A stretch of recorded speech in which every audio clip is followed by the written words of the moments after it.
Boa tarde, meu amigo, boa tarde, minha amiga. São todos bem-vindos a mais uma palestra do nosso projeto Uma Nova Visão para um Novo Tempo. Estamos na 7ª aula. O professor Armando hoje vai dar sequência a um tema que já foi iniciado na semana passada. Se você assistiu, você se lembra, o tema Se Deus existe, por que sofremos? Nós entendemos um pouquinho do sofrimento, da origem do mal lá no céu.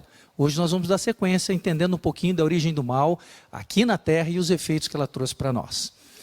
Enquanto isso, eu peço para você, compartilha o link para os seus amigos, para os seus queridos, para os seus familiares. Alguém cuidou de você, alguém se importou com você e mandou esse link para que você pudesse conhecer esse conteúdo. Faça o mesmo por um amigo, por um parente, por um querido que você acha que precisa ouvir essa mensagem. Nós temos o nosso canal do YouTube, Nova Visão para o Novo Tempo, o mesmo para o Facebook, Nova Visão para o Novo Tempo, e você também pode interagir através do grupo de WhatsApp criado especialmente e aberto durante o momento da aula, para que você possa mandar perguntas ou um questionamento. Você acabou de ver aí no nosso caractere, o número de WhatsApp, 11 99617 4418. Também está passando a informação de Facebook, do YouTube. Fica ligado, assista, vai lá, ativa o sininho, compartilha, segue as nossas redes sociais, o Instagram também, você é muito bem-vindo. Lá você vai ter sempre um aviso, uma advertência, uma propaganda, alguma coisa que te ajude a chegar um pouquinho e entender um pouquinho mais do curso e te lembrar também dessa aula a cada sábado às 16 horas. Temos também alguns vídeos já, 2 vídeos, as 2 primeiras aulas na língua brasileira de sinais. O professor Márcio Rodrigues fez a tradução, interpretação para a língua brasileira de sinais e temos à disposição já 2 vídeos. Esporadicamente vamos colocando os outros para termos todas as aulas disponíveis também em Libras para os deficientes auditivos. Você pode também no nosso canal de YouTube, no Facebook, rever todas as aulas. Essas aulas têm uma sequência lógica, a ideia vai se construindo, os argumentos vão se construindo, então é muito importante que você veja as aulas anteriores, especialmente a aula número 1. Nos nossos canais você acha lá o título, O que é a verdade? Essa aula é muito importante, ela é a base do que estamos construindo aqui, dos argumentos e do entendimento. Você certamente vai gostar de ver essa aula, ela é maravilhosa e além de entendimento ela vai te trazer compreensão para o que vai ser construído, o que vai ser apresentado nas próximas aulas. Como eu disse, o tema de hoje, se Deus existe, por que sofremos? É a sequência do que foi falado na semana passada. E é um tema tão atual. Eu creio que todos nós tenhamos sofrimento, dificuldade, às vezes, de entender o porquê do sofrimento. E quem sabe, se você não duvidar, você certamente conhece alguém que duvida da existência de Deus até. Vendo tanto mal, tanto sofrimento, será mesmo que Deus existe? Por que Ele tolera ou permite que o mal aconteça, ou que sobrevenha sobre nós, sobre os nossos queridos? É difícil de entender, mas a Bíblia apresenta muita coisa que nos ajuda a estarmos firmes, entendermos a Deus, o seu caráter e o seu amor. E para isso o professor Armando vai hoje, mais uma vez, abrir a Bíblia e trazer entendimento para nós. E para isso eu convido a você, para juntos orarmos, para ouvirmos mais uma vez a palavra de Deus. Querido Deus, obrigado, Senhor, porque o Senhor é bom. Obrigado porque o Senhor se revela através da sua palavra. Obrigado pelos nossos amigos aqui que estão dispostos a entender um pouco mais, a saber um pouco mais do teu amor e dos teus planos para cada um de nós. Ajuda-nos, Senhor, a sinceramente abrirmos o nosso coração, com vontade e desejo de ouvir a Tua voz, com o Espírito Santo falando a cada um de nós. Nós pedimos em nome de Jesus. Amém. Armandinho, um tema muito importante, já iniciado na semana passada, nós vamos dar sequência hoje, que Deus te use para responder tantas questões em relação ao sofrimento. Muito obrigado, Roger. Boa tarde a vocês, boa tarde a todos. Eu me sinto muito honrado pela presença de vocês aí através da tecnologia. Eu tenho visto ali alguns comentários, eu fico muito feliz, muito contente e mais uma vez agradeço a audiência de vocês.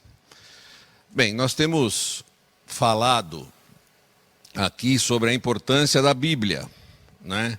Como o Roger falou, a primeira palestra, ela é uma palestra, vou dizer assim, muito racional, que demonstra como a Bíblia é importante, como a Bíblia realmente tem uma inspiração divina Se você ainda não viu, por favor, vá lá no canal e veja. E se você viu e tem algum amigo que duvide de Deus e da Bíblia, desafio a assistir essa primeira palestra. Ela é muito importante. Depois a gente veio numa sequência encadeada, mostrando algumas falhas na ciência quanto a essa tão discutida e polêmica teoria da evolução, que já tem 150 anos de idade e nunca deixou de ser teoria, não é?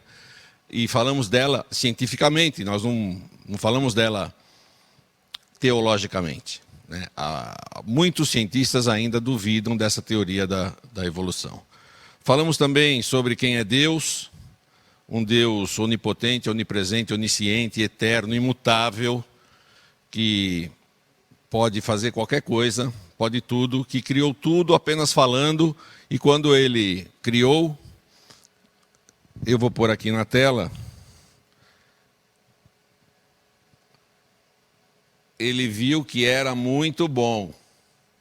Está escrito aqui, viu Deus tudo quanto fizera, e eis que era muito bom. E a pergunta que vem rapidamente à nossa mente é assim: está muito bom? Ou está menos bom do que Deus avaliou? Está muito menos bom, né, gente?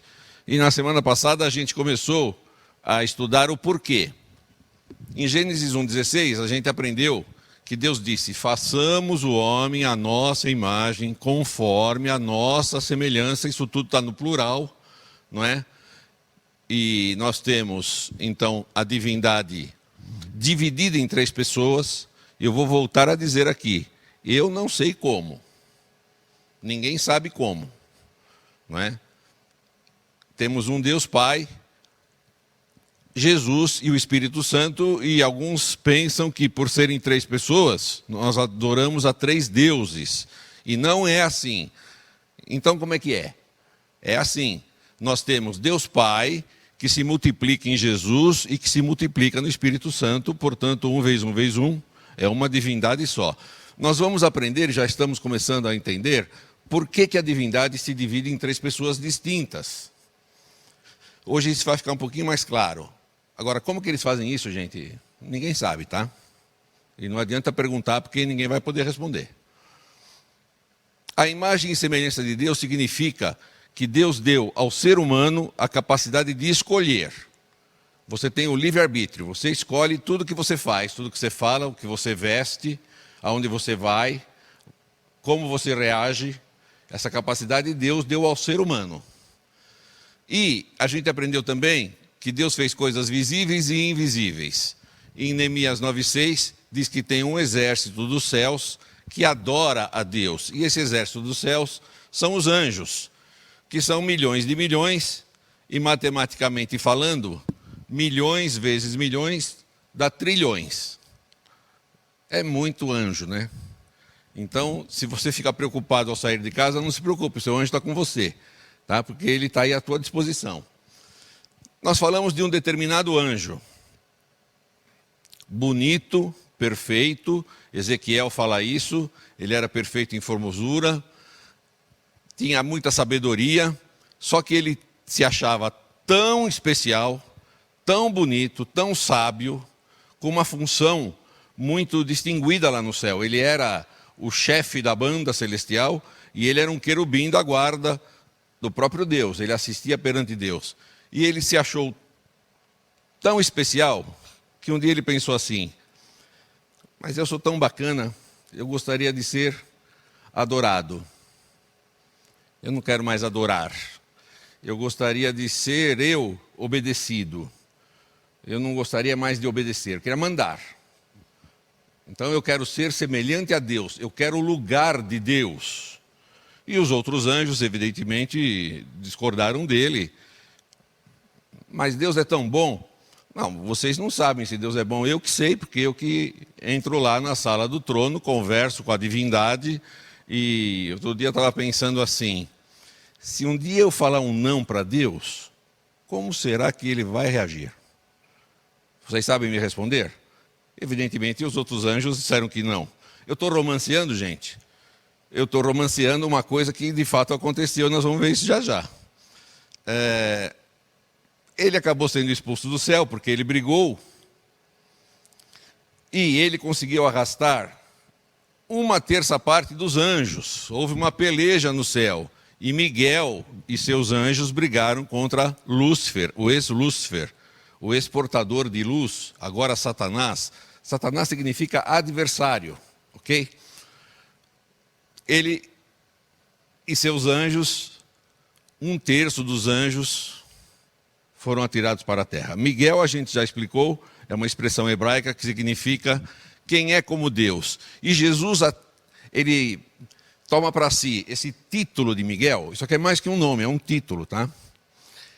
Quando ele vai enfrentar Satanás pessoalmente.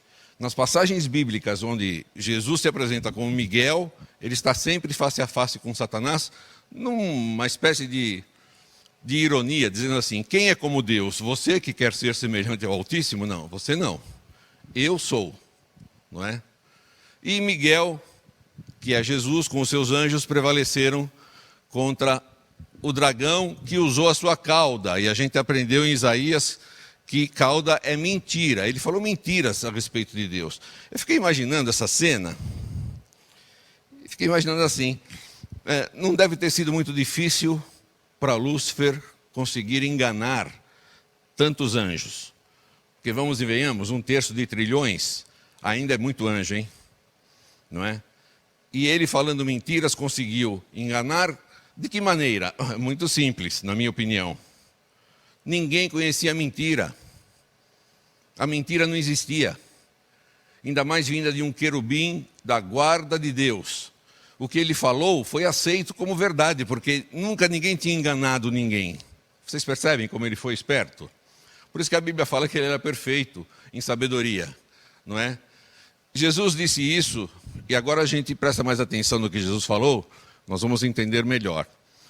João 8,44, falando lá aos fariseus, Jesus disse: vós sois do diabo, que é vosso pai, e quereis satisfazer-lhe os desejos. Ele foi homicida desde o princípio, e jamais se firmou na verdade, porque nele não há verdade. Quando ele profere mentira, fala do que lhe é próprio, porque é mentiroso e pai da mentira. Quem inventou a mentira foi um querubim lá no céu. Parece incrível isso, né? Mas é isso mesmo. Muito bem. Perguntas que não nos fizeram, mas que eu vou fazer aqui. Deus sabia que isso ia acontecer? O que você acha? Se Deus sabe tudo, ele sabia que esse querubim ia fazer isto? É evidente que ele sabia. Do contrário, ele não seria Deus. Bom, se ele sabia, por que ele criou? E por que não eliminou o mal pela raiz? Para mim é muito simples de responder isso. Deus sabia sim, e eu fiz até aqui um exercício de imaginação, dizendo assim: bom, se eu fosse Deus, eu não criaria o Lúcifer. Pronto. Mas algum outro anjo poderia ter tido a mesma ideia do que Lúcifer. Eu também não criaria esse. E quantos mais Deus deixaria de criar, se ele, que sabe tudo, soubesse quais os anjos que iam mudar de lado lá no próprio céu? Eu pergunto para vocês, e gostaria que vocês respondessem aí nos comentários: seria uma atitude correta de Deus?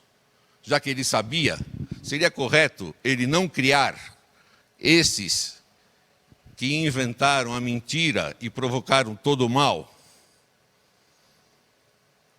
Estou esperando a resposta aqui, hein? Quem responder certo vai ganhar um presente. Gente, eu queria falar para vocês uma coisa. Eu tenho um presente para dar para vocês. Outro dia eu mostrei aqui algumas profecias do Velho Testamento que falavam sobre Jesus e que se cumpriram no Novo Testamento. Vocês vão ganhar aqui, ó, quem responder, quem quiser, quem pedir. Eu tenho 74 profecias aqui do Velho Testamento que Jesus cumpriu no Novo Testamento, tá? Se vocês se interessarem por isso, é só escrever que a gente manda, tá bem? Muito bem. Ele criou porque não podia ser diferente, gente. Pensa bem.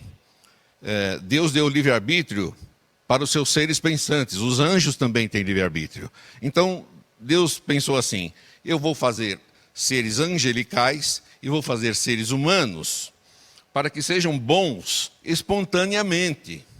Eu não posso fazê-los programados para serem bons, porque isso não tem valor nenhum, não é? Então ele não tinha como não criar. Agora, por que ele não eliminou o mal pela raiz? Então, essa resposta é mais fácil ainda, não é? Imagina que eu fale mal do Roger, que vocês conhecem bem já, e eu falo mal dele, falo que ele é vingativo, que ele não aguenta uma contrariedade, ele não aguenta, tá? E ele se vinga de quem falar um não para ele. E todo mundo sabe que essa é a minha opinião. E de repente eu sumo. Como é que fica? Como é que fica o Roger? Como é que Deus ficaria se ele eliminasse Lúcifer pela raiz, lá quando começou a falar? Como ficaria o universo que obedece a Deus espontaneamente? Eu acho que muitos iam pensar assim, puxa vida, Lúcifer tinha razão. Olha aí, ele falou que Deus era assim, agora ele sumiu. Então eu vou ter que obedecer por medo.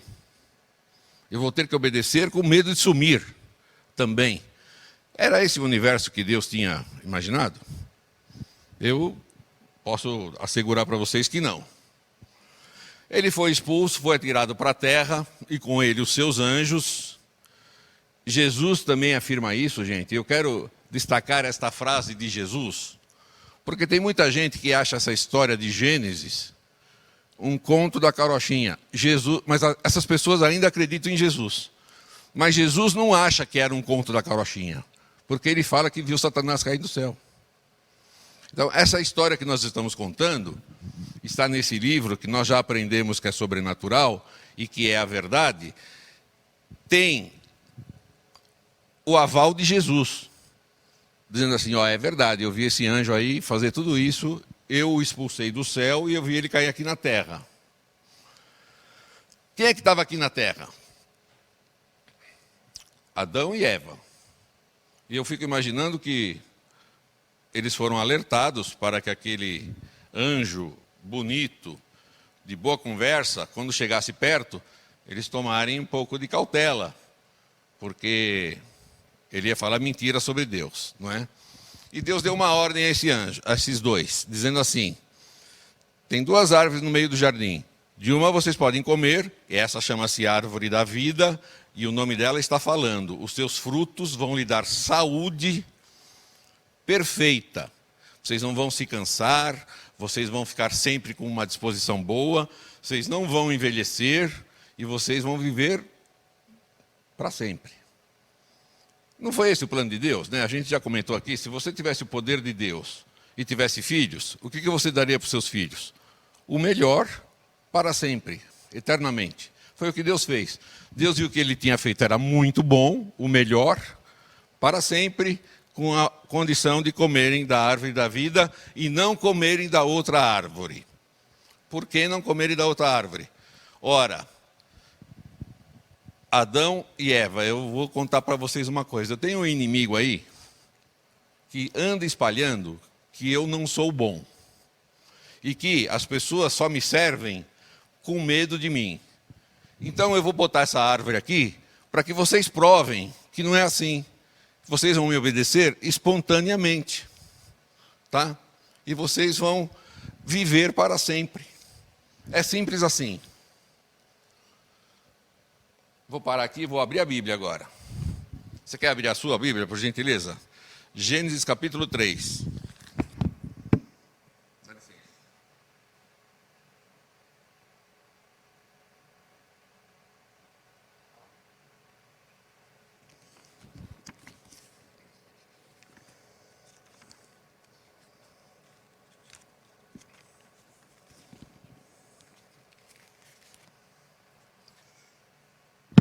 Eu leio o verso 1 do capítulo 3 do livro de Gênesis.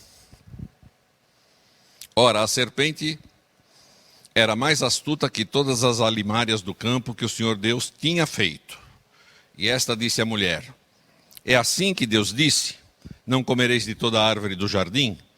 E disse a mulher à serpente: do fruto das árvores do jardim comeremos, mas do fruto da árvore que está no meio do jardim, disse Deus: não comereis dele, nem nele tocareis, para que não morrais.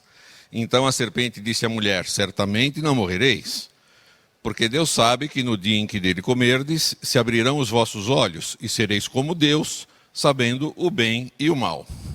Então aqui começam as mentiras, aquelas mesmas mentiras que ele disse lá no céu.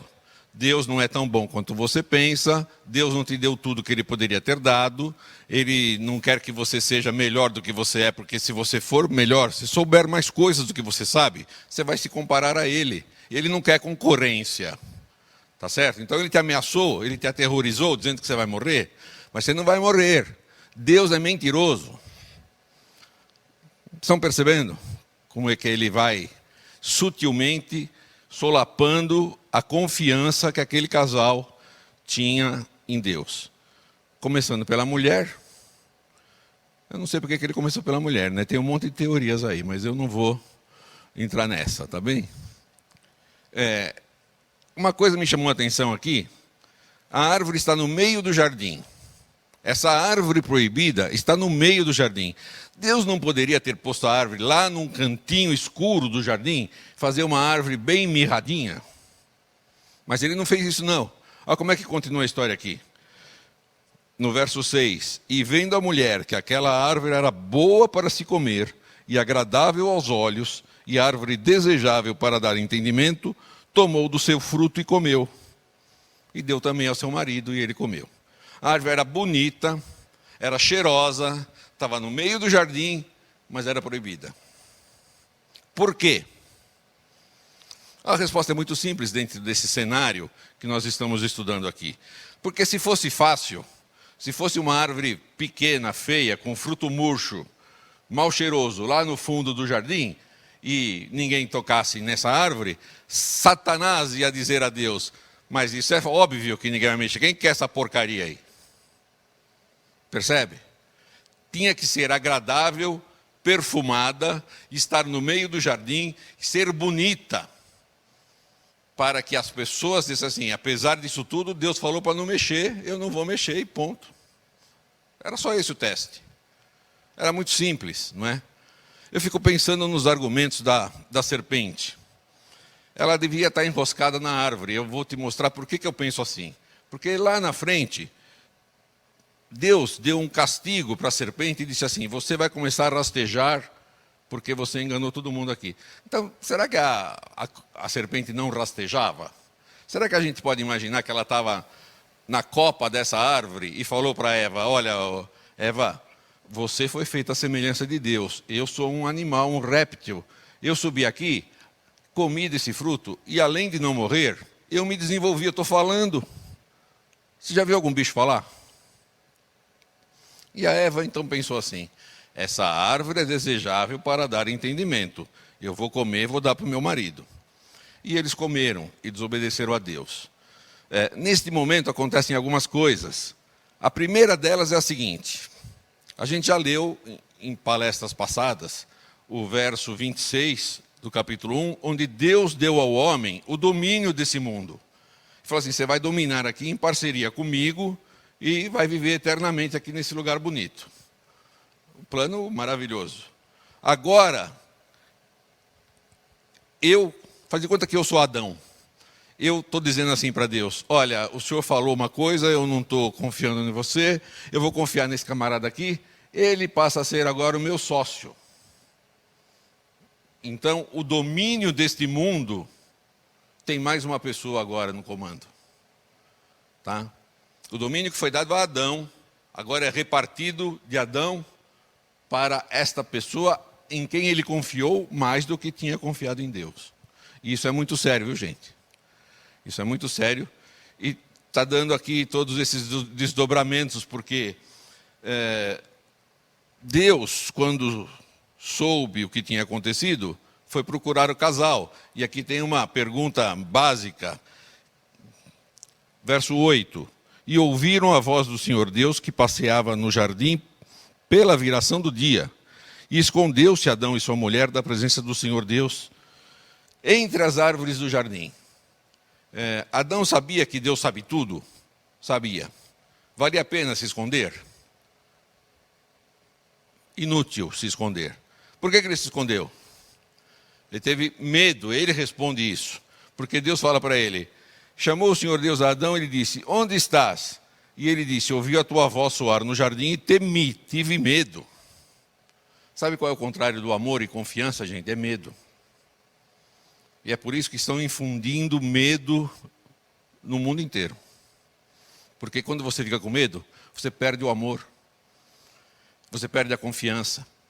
E quando você perde o amor, os relacionamentos mudam. Todos os relacionamentos mudam sem amor. E o mundo começa a ir numa descendente, que é o que estamos vivendo. Não é? Começou lá no Éden. E Deus perguntou para Adão, onde estás? Deus sabia? Sabia. Sabe o que acontece? A gente vai começar a garimpar esses versos na Bíblia. Sempre que alguém faz uma coisa errada, Deus vai atrás e faz uma pergunta. E sabe por que Deus faz a pergunta? Não é porque ele não sabe. Ele dá a chance àquela pessoa que errou de se explicar. Não de se explicar apenas e se justificar, de se arrepender. Deus é muito legal, gente. Onde estás e o que você fez? Verso 11. Comeste tu da árvore de que ordenei que não comesses? E aqui o diálogo começa a ficar interessante. Eu estou lendo o verso 12. Então disse Adão, a mulher que me deste por companheira, ela me deu da árvore e comi. Adão está assumindo a culpa? Está pondo a culpa em quem? Na Eva? Não. Ele está pondo a culpa em Deus. A mulher que o Senhor me deu por companheira. O Senhor me deu uma mulher com defeito de fábrica. O Senhor me deu uma mulher em quem eu não pude confiar, que me enganou. Verso 13. E disse o Senhor Deus à mulher, por que você fez isso? E disse a mulher, a serpente me enganou e eu comi. A mulher está pondo a culpa na serpente? Não, porque no verso 1 está escrito assim, a serpente era mais astuta que todos os animais do campo que o Senhor Deus tinha feito. A Eva está também jogando a culpa em Deus.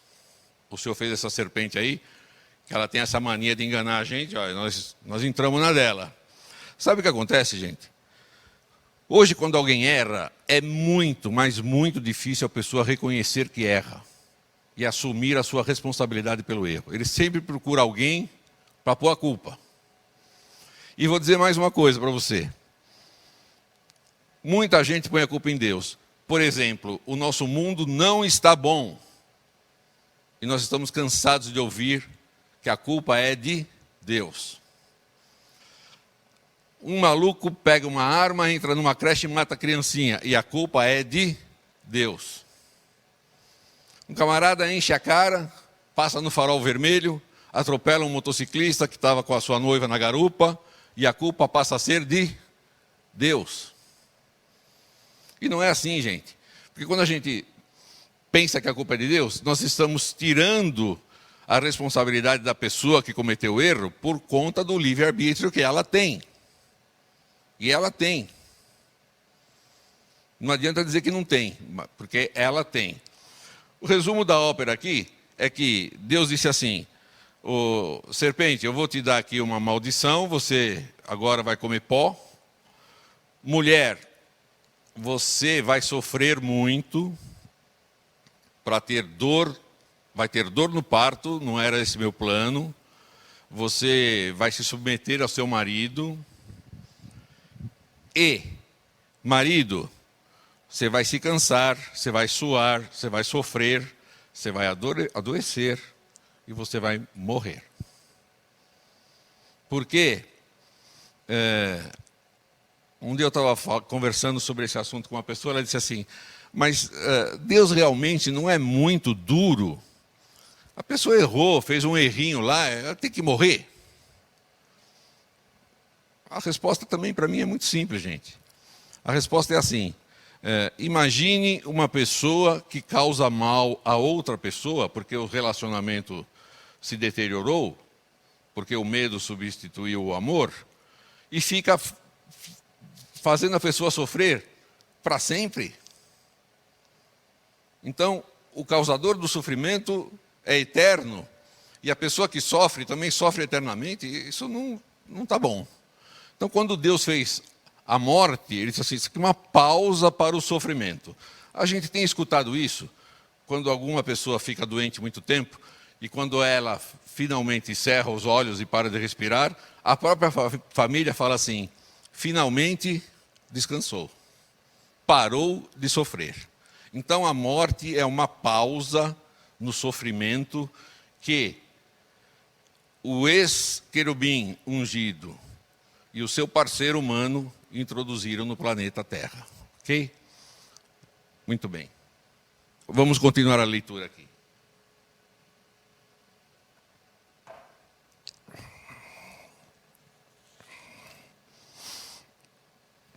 Quando Adão e Eva desobedeceram, eles ficaram maliciosos, porque antes eles andavam nus e inocentemente aquilo para eles era natural, estava muito bem, estava tudo muito bom. E a Bíblia conta que eles, percebendo que estavam nus, fizeram folhas de figueira para eles, né? E se amarraram. E Deus, quando viu aquilo, falou, o que vocês estão fazendo? Nós estamos cobrindo aqui os nossos erros. E Deus falou assim, olha, você deixou de confiar em mim, que sou o Criador do universo, fiz isso tudo aqui para você ser feliz eternamente. Você cometeu um erro terrível e você acha que você mesmo vai conseguir ajustar isso com esse remendo que você fez? Então eu vou te dizer qual é a pior consequência da desobediência a uma lei de Deus. Verso 21 do capítulo 3 de Gênesis. E fez o Senhor Deus a Adão e a sua mulher túnicas de peles e os vestiu. Túnicas de pele? Eu não li na Bíblia que tinha uma loja que vendia casaco lá no Éden. Alguém leu? Não. Onde que Deus arrumou essa túnica de pele para essas pessoas? É muito simples, gente. O verso 15 nos explica. O verso 15, Deus diz assim, Satanás, eu vou pôr inimizade entre você e a mulher, e entre aqueles que te seguirem e aqueles que forem descendentes da mulher, com especial atenção para um descendente. Então aqui está no singular, tá? Diz assim, e a semente dela, um descendente dela, ele vai vir para te ferir na cabeça, porque quando a gente bate na cabeça de uma serpente, ela morre, não é? Então está profetizado aqui que alguém vinha resolver esse assunto da desobediência que leva à morte. Tá? Você sabe o que está escrito lá em 1 João capítulo 3, verso 4? Está escrito assim, todo aquele que transgride a lei comete pecado, porque pecado é a transgressão da lei. Em Romanos 6, 23, Paulo explicou o seguinte, sabe qual é a consequência do pecado? É a morte. Então, transgredir a lei de Deus leva à morte, porque você deixou de confiar no doador da vida, e você quer seguir sozinho. Se você seguir sozinho, você vai causar sofrimento em muita gente, e isso tem que ter um fim, tem que ter uma pausa, porque o fim também não é eterno. Eu vou mandar alguém, disse Deus, que vai sair do povo de Deus e vai morrer por você, porque eu não fiz você para morrer. Então, apesar de você ter dado esse passo errado, eu tenho um plano para remediar essa situação. Essas túnicas de pele que ele fez, a gente imagina assim, Deus falou para Adão, você não sabe o que é a morte, né, Adão? Você nunca viu nada morrer. Então, chama aquele cordeirinho com o qual você brinca sempre, chama ele aqui. Pega essa faquinha de descascar laranja que você tem e passa aqui, ó, no pescocinho do cordeiro.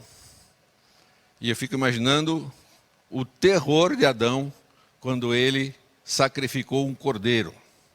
E aquele cordeiro morreu para mostrar a Adão a consequência da desobediência à lei de Deus.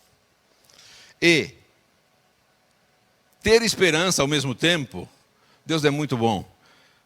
Adão, isso é terrível, mas isso daqui está te dando uma esperança. O Cordeiro de Deus, que tira o pecado do mundo, vai vir aqui morrer por você e por todos que creem nele. E você vai ter de novo direito à vida eterna. Esse é o plano. Plano maravilhoso. Verso 22. Então disse o Senhor Deus: eis que o homem é como um de nós, sabendo o bem e o mal. Ora, pois, para que não estenda a sua mão, e tome também da árvore da vida, e coma e viva eternamente, o Senhor Deus, pois, o lançou fora do jardim do Éden, para lavrar a terra de que fora tomado. Então, Adão, eu não vou permitir que você sofra eternamente, você não vai mais comer da árvore da vida, é simples assim. Mas institua o sacrifício do Cordeiro, para que você não perca de vista como é horrível o pecado, como isso é distante do plano que eu tinha feito, mas não perca a esperança, porque um dia vai vir o Cordeiro de Deus verdadeiro, e enquanto ele não vem, você vai, de tempos em tempos, sacrificando um cordeiro para manter essa esperança da vida eterna. Muitas religiões aí clamam esse verso, né? Eis o Cordeiro de Deus que tira o pecado do mundo, e não sabe por quê. O Cordeiro de Deus que tira o pecado do mundo, gente, é Jesus Cristo. Está lá em João 1,29. Então, desde o Éden está prometido que Jesus viria para morrer em nosso lugar. Sabe por que tinha que ser ele? E agora a gente começa a entender um pouquinho por que a divindade se divide em três. Porque ele, Jesus, é o doador de toda a vida. Ele doou a vida de todo mundo. A morte dele substitui a morte de todos aqueles que crerem nele. É muito legal esse plano, né? Deus deu a vida para todo mundo. E agora ele morre para que aquela pessoa, para quem ele deu a vida, não pereça, mas tenha a vida eterna, né? Esse plano vai se completar, a gente leu lá, na nossa segunda aula, quando falamos da estátua de Daniel, quando Jesus voltar. E ele vai voltar. Ele prometeu que vai voltar. Quero ler aqui para vocês a continuação dessa história. Capítulo 4 de Gênesis. E conheceu Adão a Eva, sua mulher, e ela concebeu e teve a Caim, e disse: alcancei do Senhor um varão. Opa, está prometido lá que o filho da mulher seria o Redentor. Eu tive um filho. Será que é esse? E teve mais a seu irmão Abel. E Abel foi pastor de ovelhas, e Caim foi lavrador da terra.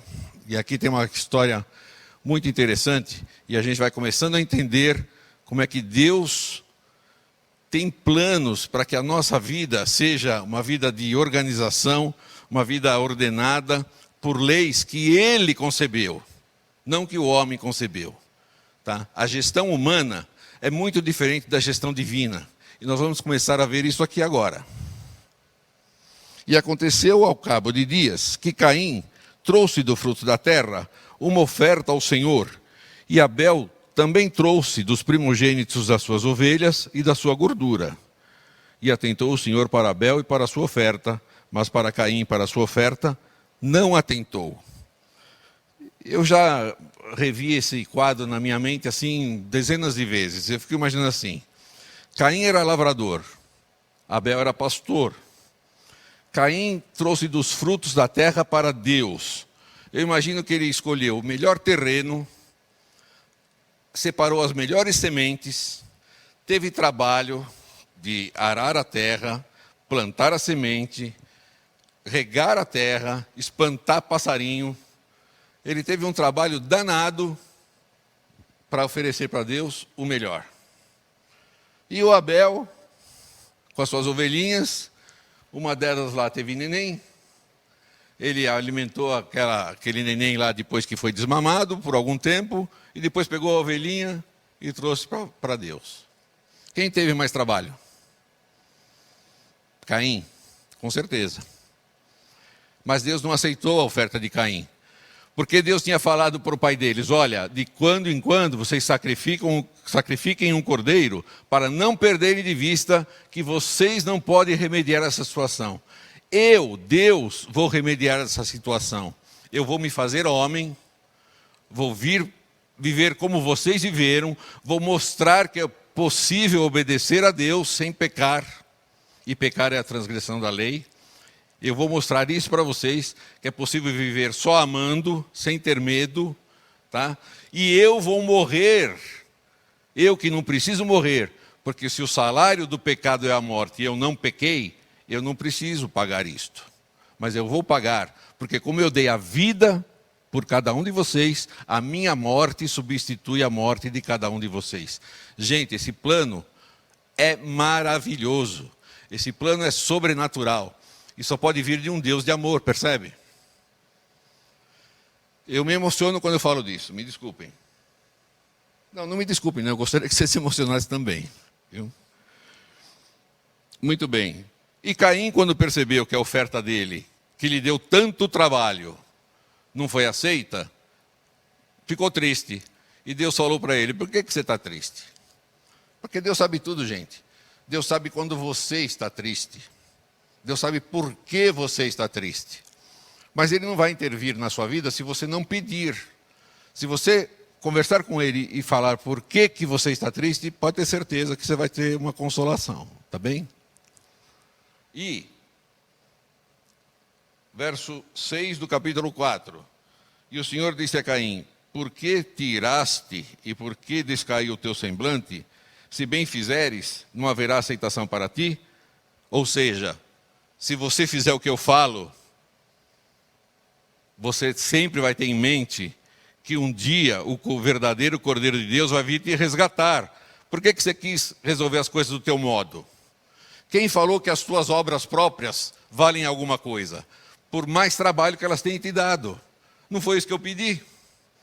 Nós não podemos esquecer, gente, que Deus fez o homem à sua imagem e semelhança. Portanto, se deu ao homem o livre-arbítrio, é porque Deus também tem livre-arbítrio.